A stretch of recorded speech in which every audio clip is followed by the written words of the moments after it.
So as I kind of macro out, I do want to ask Mr. Onishi, and I got this morning's paper, and I think this actually fits really nice into what we can expect for the future legislation and legislative session.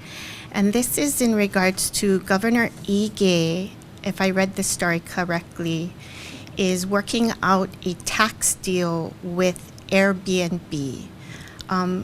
You know, Mr. Onishi, and you're quoted in this article, so if you wouldn't mind expanding a little bit about this particular memorandum of understanding between the state and Airbnb purveyors. 2 years ago, we passed a bill which would allow for Department of Taxation to recognize Airbnb as a tax collector and then remit the GE and the TAT tax for the property owners that they do business with, that they collect the rental fees for.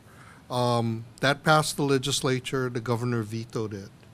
So last year, all of session, in fact, before session, we tried to work with the governor's office and other stakeholders on bills that would, I guess, compromise on what was needed in order for the state to collect the taxes accurately for these short-term vacation rentals, whether they were legal or not legal, whether they were permitted or not permitted.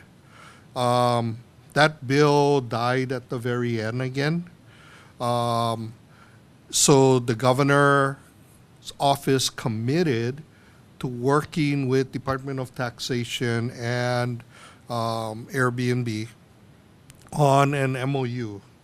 And so I didn't find out about it till this past week, or last week. And actually, the MOU has, from what I understand, been at the governor's office since September.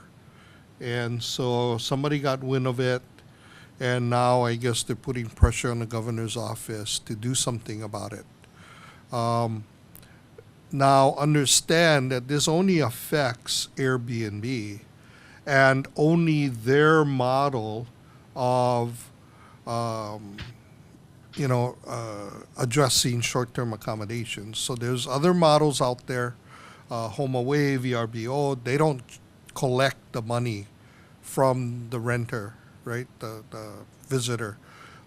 They just charge a fee to the owner, and they pay the taxes, that the excise tax on those fees to the state of Hawaii.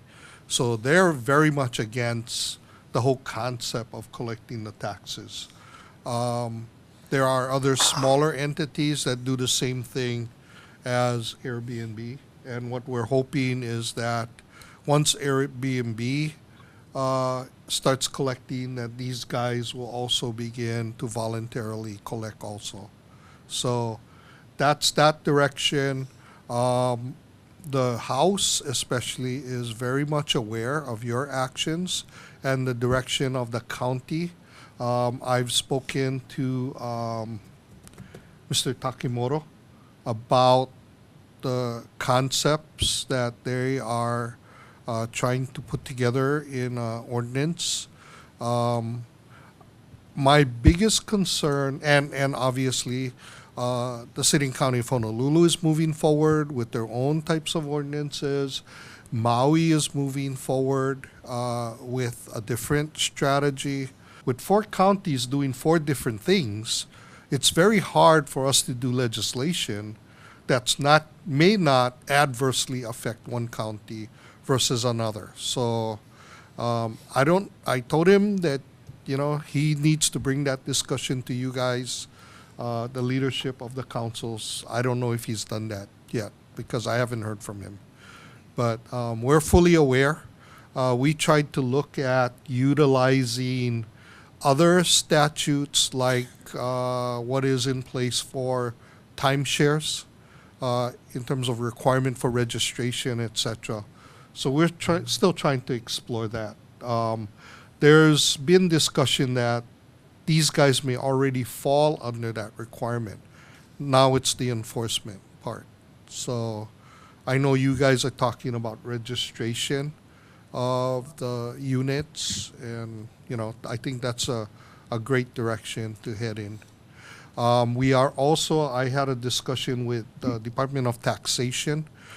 They are looking at increasing their enforcement staff specifically to look at whether or not people are paying the TAT and the excise tax on short-term rentals. So there'll be some legislation probably to request funding and positions for DOTAX. You're absolutely right. We have 4 counties trying to figure out their own land use ordinances along with their real property tax structure. And then we've got the state doing their piece.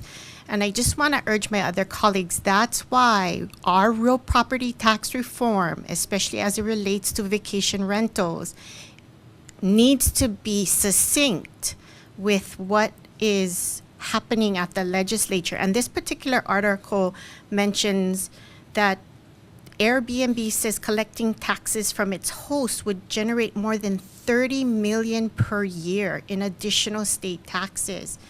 And I don't want this county to miss out on that opportunity.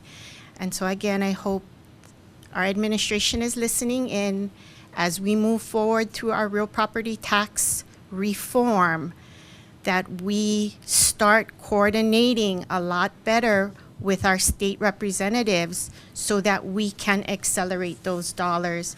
And I just want to share, City and County of Honolulu is working on a number of those today. It talks about land use ordinances that would limit number of new Airbnb or bed and breakfasts in certain areas, how to collect for them, or how to further regulate those vacation rentals. We need to do a better job back here at home and making sure that the tax dollars stay home. So I'm going to leave it there. Thank you, Mr. Onishi, Senator Roderman, Mr. Cregan, thank you so much. But I think this is something we as a county should start to get ahead of, is this deal that the governor is working on right now, and go get ready.